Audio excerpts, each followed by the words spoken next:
불행하다고 믿는 사람들이 너무 많지요. 행복은 습관입니다. 불행하다고 믿는 것도 습관입니다. 나쁜 습관인 거죠. 자존감을 낮출 수 있는 최악의 습관들이 있는데 그건 습관적으로 하게 되는 부정적인 생각들입니다. 긍정적인 사람은 물이 반컵이나 남았네 라고 이야기를 하고, 부정적인 사람들은 물이 반밖에 안 남았네 라고 생각을 하죠. 부정적인 사람들은 매사 이렇게 삐딱하게 쳐다봅니다. 근데 이렇게 매사를 삐딱하게 바라보는 거는 자기 인생을 낭비하는 겁니다.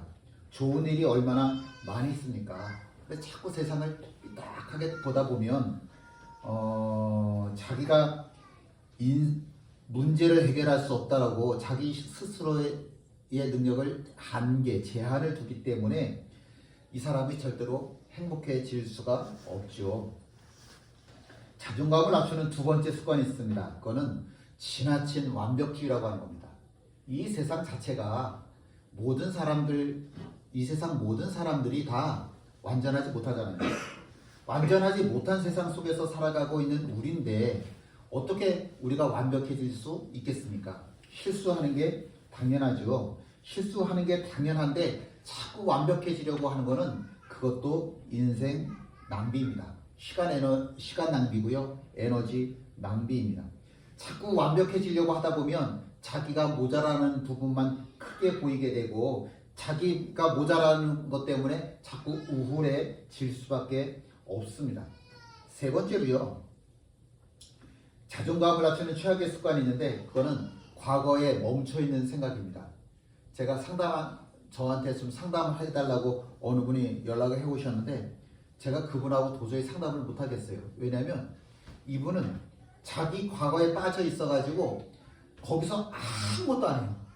하는 일도 없고 하려고 하는 것도 없고 매일 하는 게 자기의 과거에 일어났던 상처, 거기에 매몰되어 있습니다.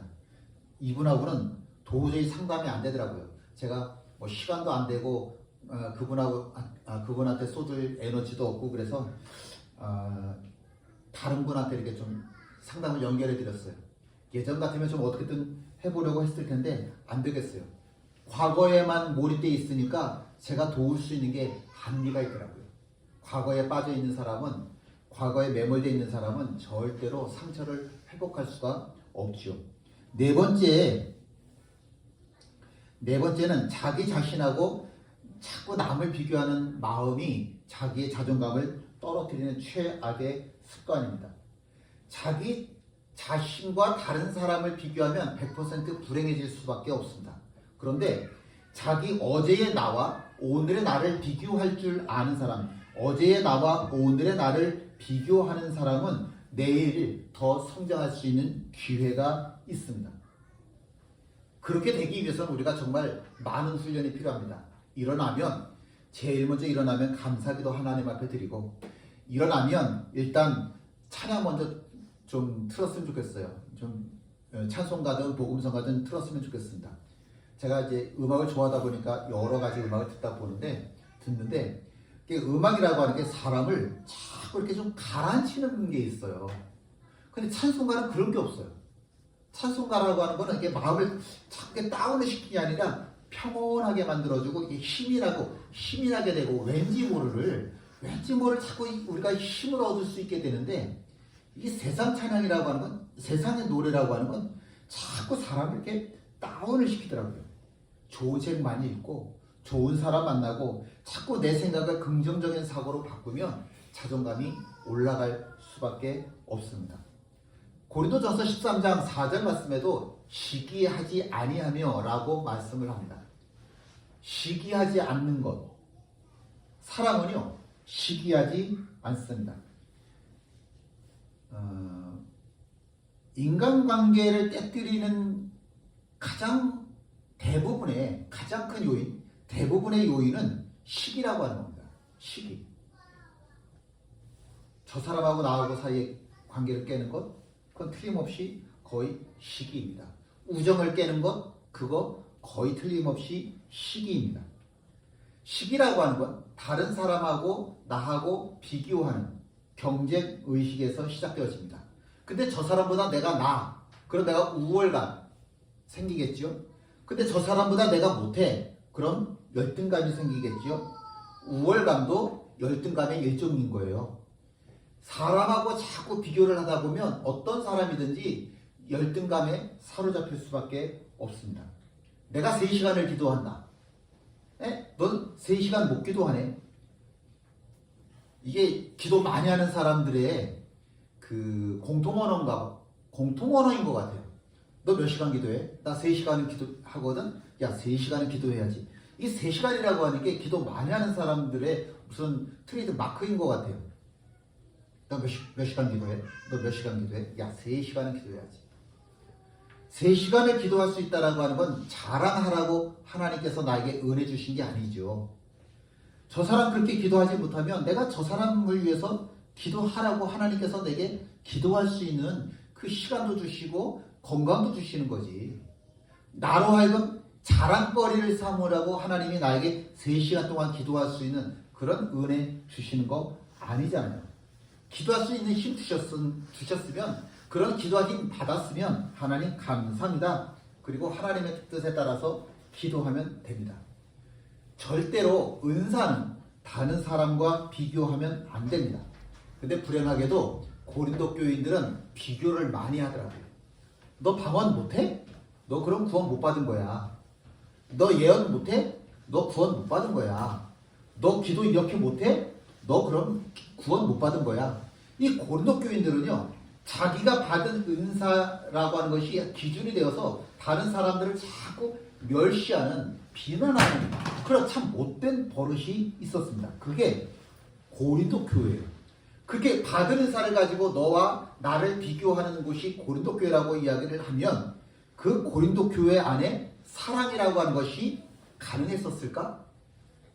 여러분, 비교하는 사람들 사이에는 사랑이라고 하는, 온전한 사랑이라고 하는 것이 자리매김할 수가 절대로 없습니다.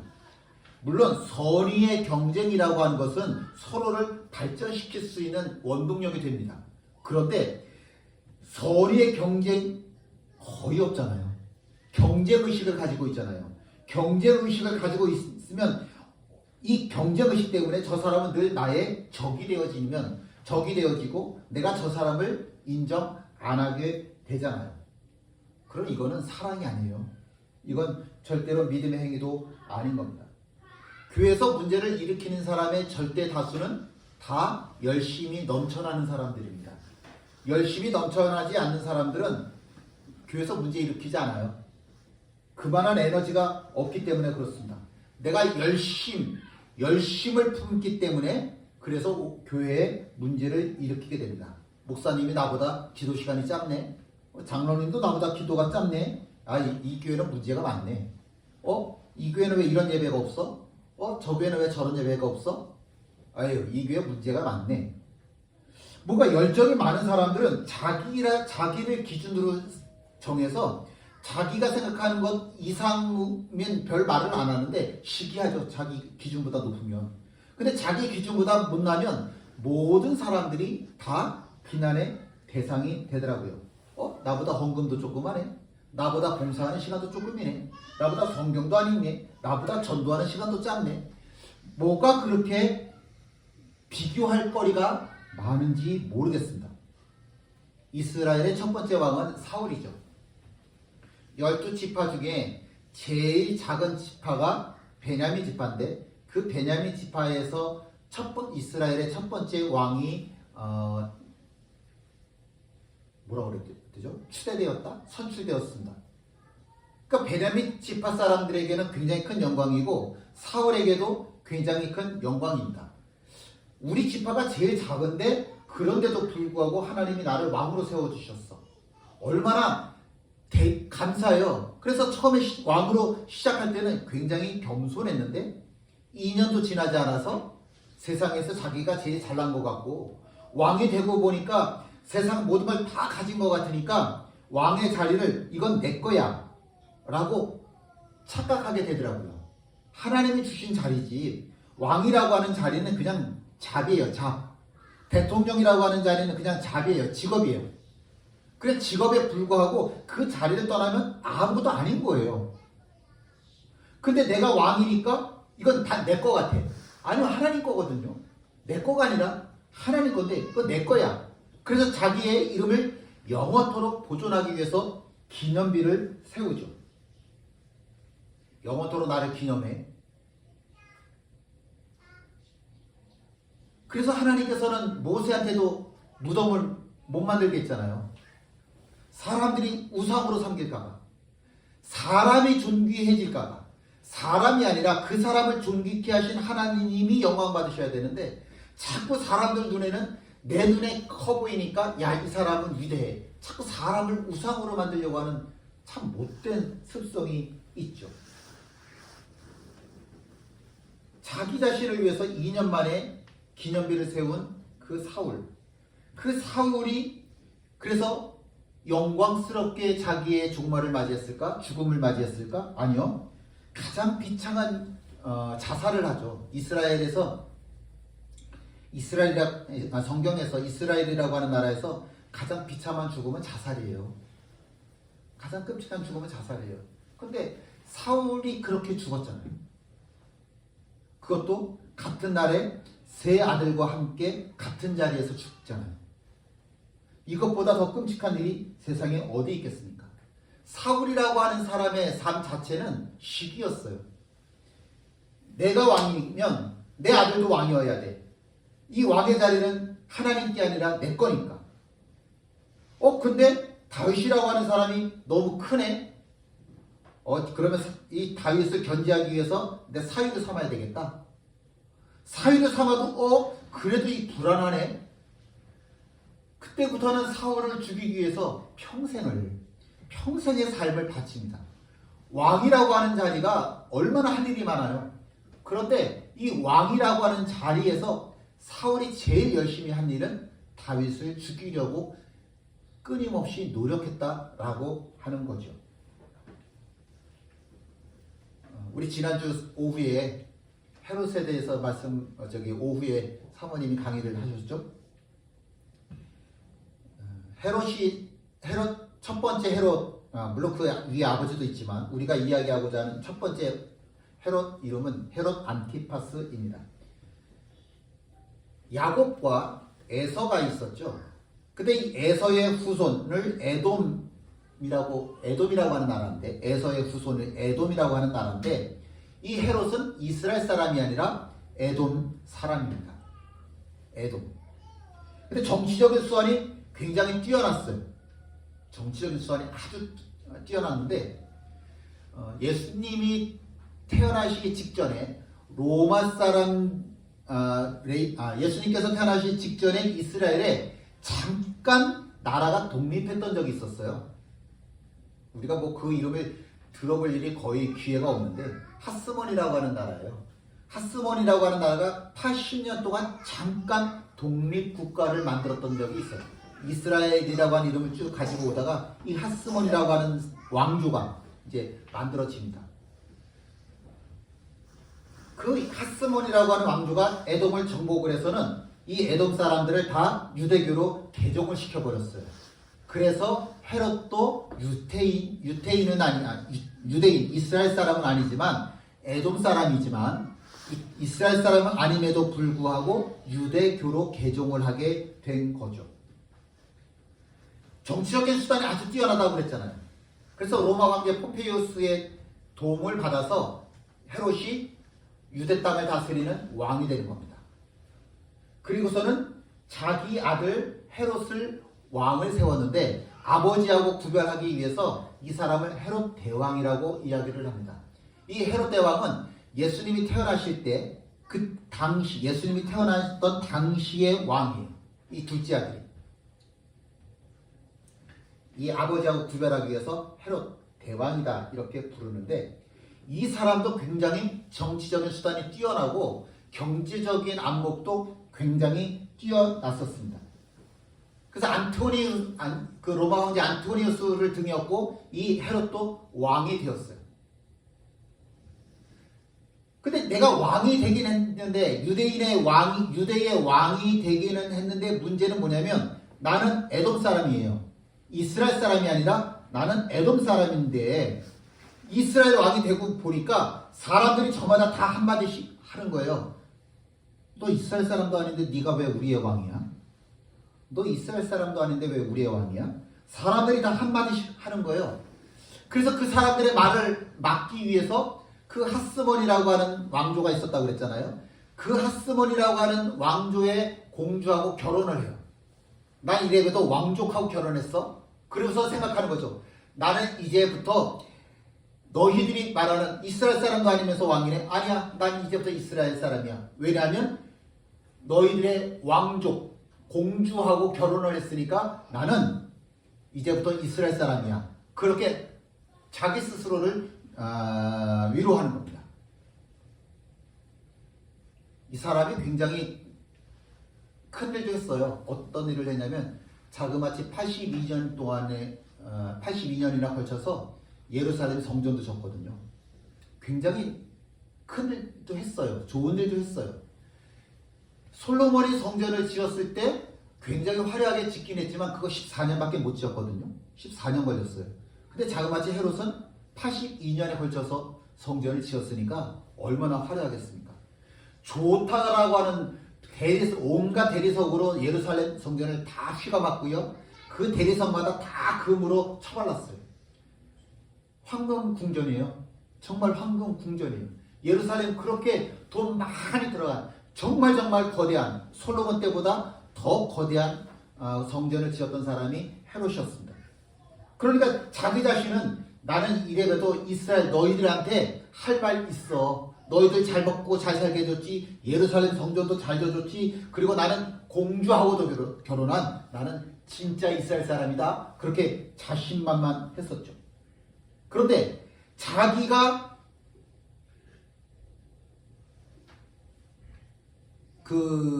난 이스라엘 사람이야 라고 좀 당당하게 얘기하는 정통성의 문제를 무슨 소리야? 이렇게 좀 해지는 사건이 벌어졌습니다. 무슨 일이냐면 동방박사들이 나타난 거예요. 동방박사들이 나타나서 뭐라고 이야기를 하냐면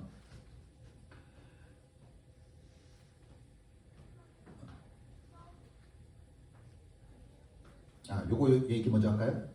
처음에 헤롯 안티파스라고 하는 사람이 유대인의 왕이 되었고 그 두 번째 헤롯 대왕이 왕이 되었는데 그 헤롯 대왕이 예수님 태어나던 당시에 헤롯 왕이고요.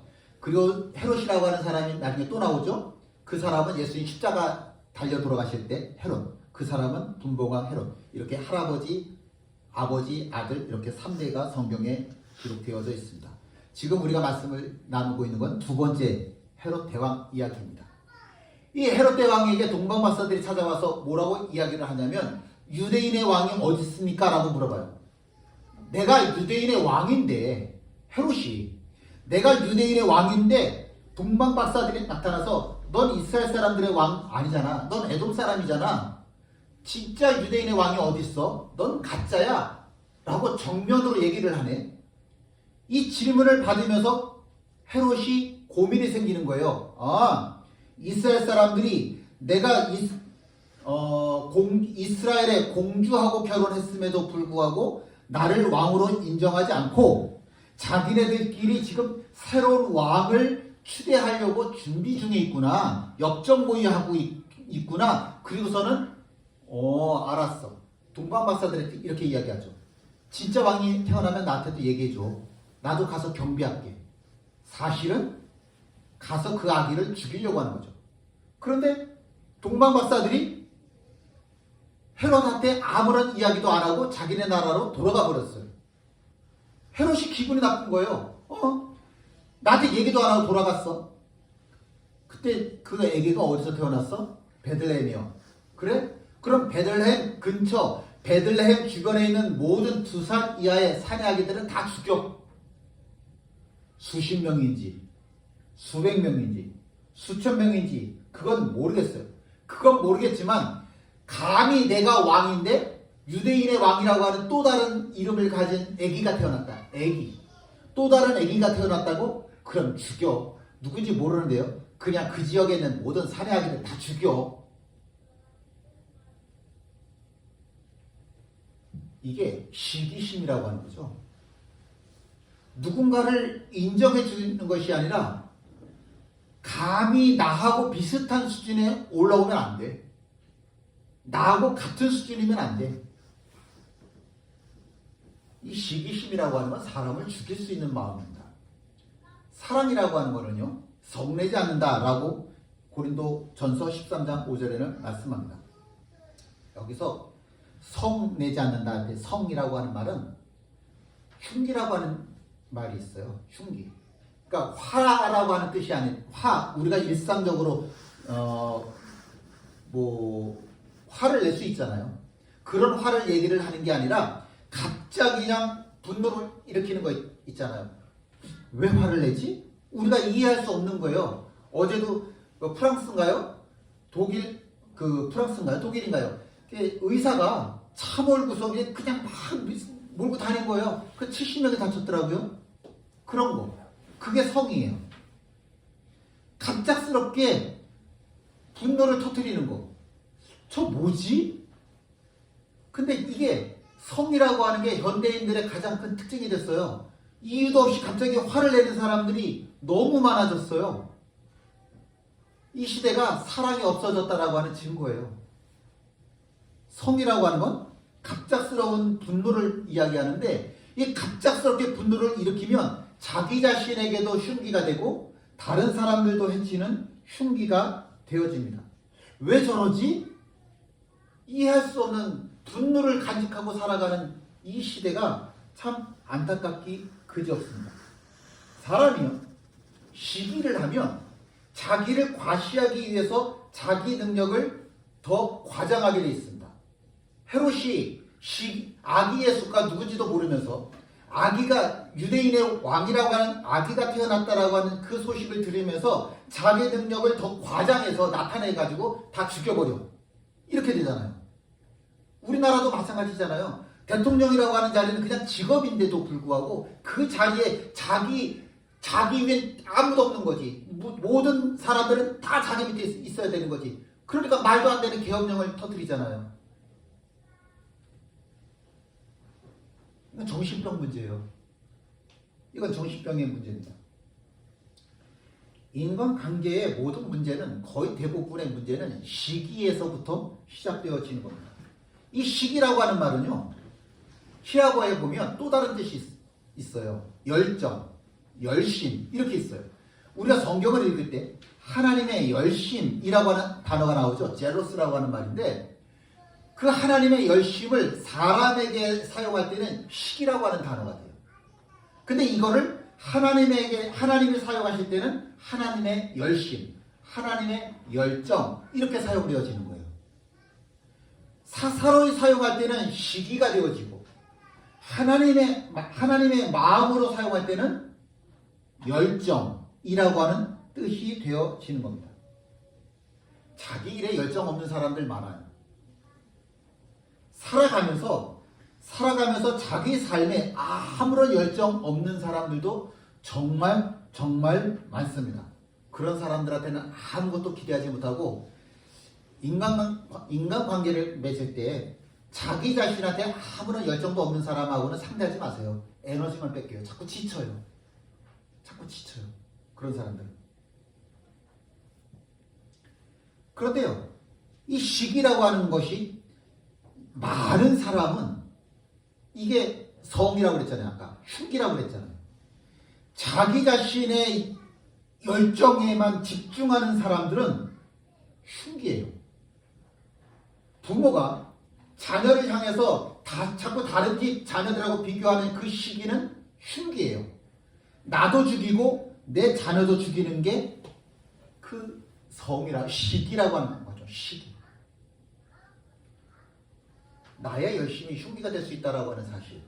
이건 정말 끔찍한 이야기입니다. 비교해야 발전이 있죠. 아니요. 비교하면 그 비교한다라고 하는 자체가 결국에는 나를 죽일 수밖에 없기 때문에 다른 사람과 나는 절대로 절대로 비교하면 안 됩니다. 하나님의 열심으로 복음을 선포하고 있는 이 사도 바울을 좀 보세요. 사도 바울은 하나님의 열심을 품었다고 자신 있게 이야기했어요. 다른 사람하고 자기를 비교하지 않는다는 얘기예요. 예루살렘에는요, 예수님의 12제자가 사도라고 하는 이름을 가지고 거기서 복음 전하고 있어요. 편하게 안정된 자리에서 잘 목회하고 있어요. 근데 나는 아무것도 보장되어 있지 않은 아무것도 허허벌판에서 복음을 전하고 있고 매맞고 투옥되고 죽을 것 같은 위협당하고 그러고 지금 복음을 전하고 있잖아요.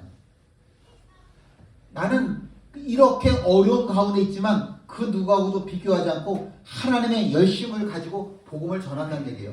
저 사람들이 잘 먹던, 저 사람들이 잘 자던, 저 사람들이 여행을 가던, 저 사람들이 비싼 밥 먹던 그거 아무도 신경 쓰지 않고 내 하나님의 열정만으로 나는 오늘도 복음을 전하고 있다라고 하는 겁니다.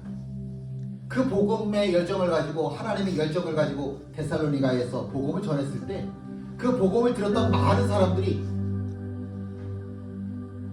사도 바울의 초라한 모습을 보면서 사도 바울의 상한 모습을 보면서 예수 믿는다라고 하는 것이 얼마나 험악한 일인지 잘 알면서도 불구하고 나도 너와 똑같이 십자가의 삶을 살겠다라고 결단하고 나섰어요. 얼마나 감사해. 얼마나 감사해. 근데 유대인들은 그런 마음이 없었어요. 오히려 하나님을 잘 알고 있다라고 하는 유대인들의 마음에는 어떤 마음이 생겼냐면 시기하는 마음이 생기더라고요. 쟤 왜 저래?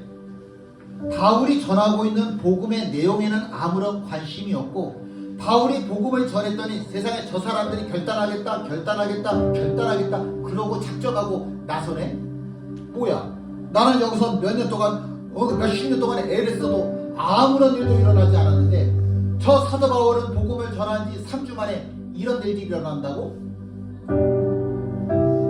하나님의 열정을 가지고 바라보는 것이 아니라 저 사람과 나를 바라보면서 시기가 일어나서 사도 바울을 때려 죽이려고 작정하고 나서더라고요.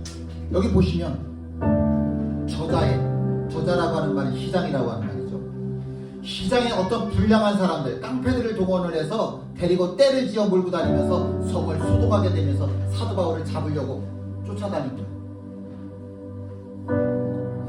이게 참 희한하잖아요.